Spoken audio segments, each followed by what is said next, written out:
Good morning. It's Monday. Today is weigh-in day. Cheers.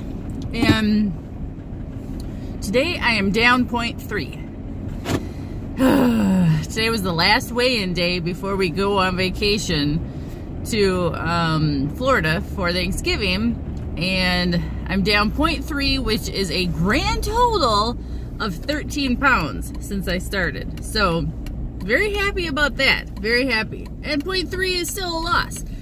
A loss is a loss is a loss, right? But what's exciting to me is the fact that even though I didn't break that 200 mark, I still lost weight. I'm still down like a whole new round number, like whole number in my weight loss journey. So that's really thrilling. And so right now my current weight as I stand, I am at 200.8. So just a fraction of a pound away from my goal, but it's still a goal. It's still there. It's good to have goals. Make sure that you set goals for yourself. It's always important. So now I'm still enrolled in that step bet challenge. I've been walking like crazy. It was so cute this weekend. My husband and I, we went out with a friend, with some friends, more than one, to a bar and just had some really nice fun time out. And it was like a surprise 50th birthday party, but then we also went with some other friends to, you know, just have a good night. And then my husband and I didn't get our step goal for the day. That was what we were trying to do. So I was like, we gotta walk. And so we were walking all around the bar, and then music came on. So then we were dancing all around the bar and just having the best time. You know, it's something that he probably would have danced that night, but he even danced even harder because he knew that he had to get those steps in. It was so fun. So a very exciting night because he wanted to save of the 7 days a week, 6 days you have to be walking, and then you can have your 7th day as your rest day. And so he knew that yesterday being Sunday was going to be his rest day, so he had planned it all out. So he moved his booty all night on Saturday night. So he did a good thing. So I'm proud of him, and we're both doing really good on this step bet challenge this 6 weeks. It was a little bit concerning because we were like, well, how are we gonna get all our steps in? It's starting to get really cold outside. Like today it's snowing. Winter is upon us, and it's just kind of harder to get out and be active, but we're just gonna keep doing it. We're just gotta do it. So we also made a hard decision to decide whether or not we were gonna keep our membership with the YMCA. So I'll explain it a little bit for you.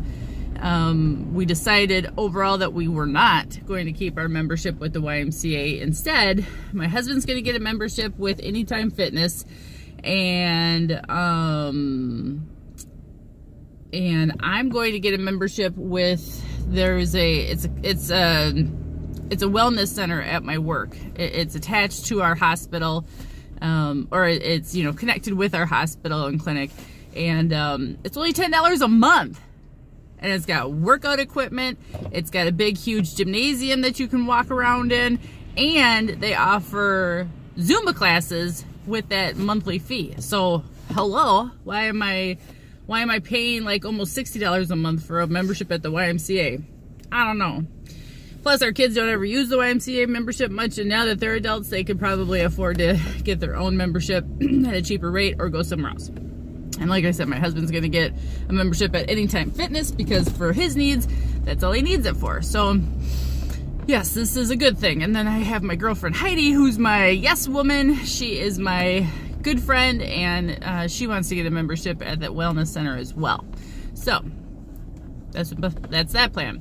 Now, you might say, what went well for you this week? I'll tell you what went well for me this week, and I'm really happy. It's being mindful. And I just watched Jen's video. I'll maybe put a card up in here or link it down below.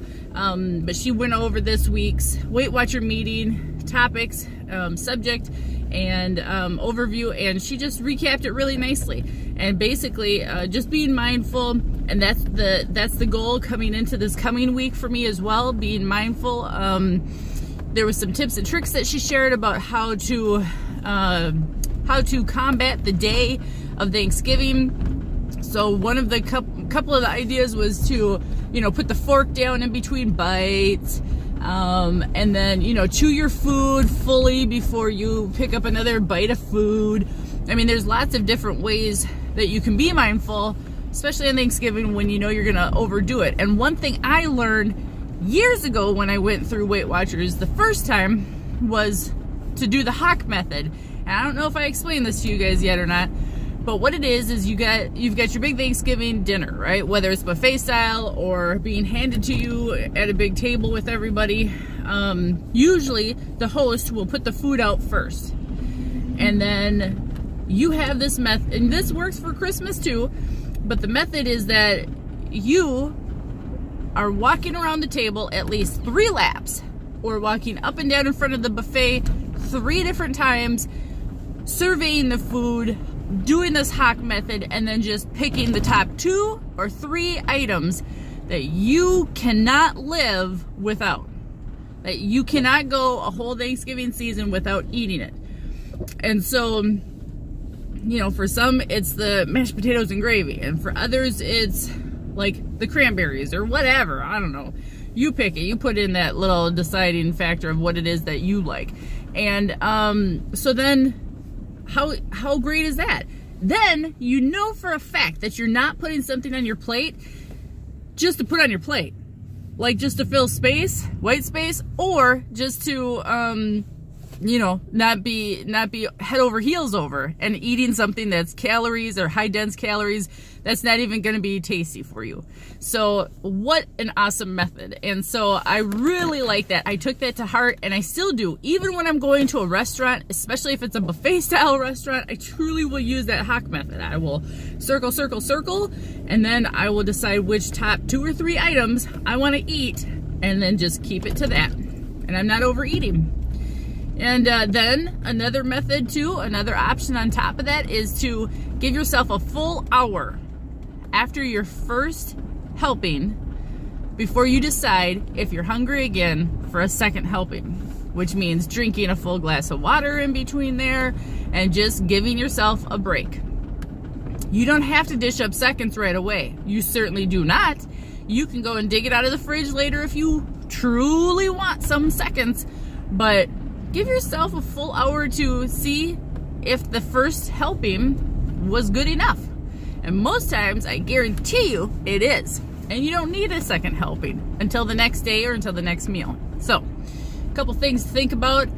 I really feel like being mindful this week really helped me, keeping my goal in front of me. So my goal was to lose enough weight to be under 200 pounds before Thanksgiving. And guess what? I kept putting that in the front of my mind. So these little miniature goals, these little mini goals that you can put in front of your mind, whether it's date related, clothing size related, what have you, strength related, just put them right there. These little mini baby goals in between big goals of, you know, weight loss. And then it's so much easier to be mindful and say, I'm going to make this happen because I'm going to make this small mini goal happen over looking at a big, huge goal that seems like it's going to be forever before you get to that goal. So that's all I have for you today. I'm on my way to work. Like I said, it's snowing. Gets a little slick these first couple snows until the snow gets really packed down on the ground. But I'm just going to take my time. And I guess if you're interested, I'll bring you along to Florida with me. I'll pack you in my suitcase. We'll load up. We'll go on down and we'll have some good time in the sun and the beach and the water and the pool and just have a good old family fashion Thanksgiving this week. All right, talk to you guys later. Make sure you stay fit, get exercise, track your points, keep up with it all. Be mindful, going into this week. It's not like Jen said, it's not a holla week or a holla month, it's a holla day. So just keep it to the day. You don't have to splurge and eat every single meal as though it's your last famine feast meal for the weekend, just keep it to the day. You got this. We can do it. See you later.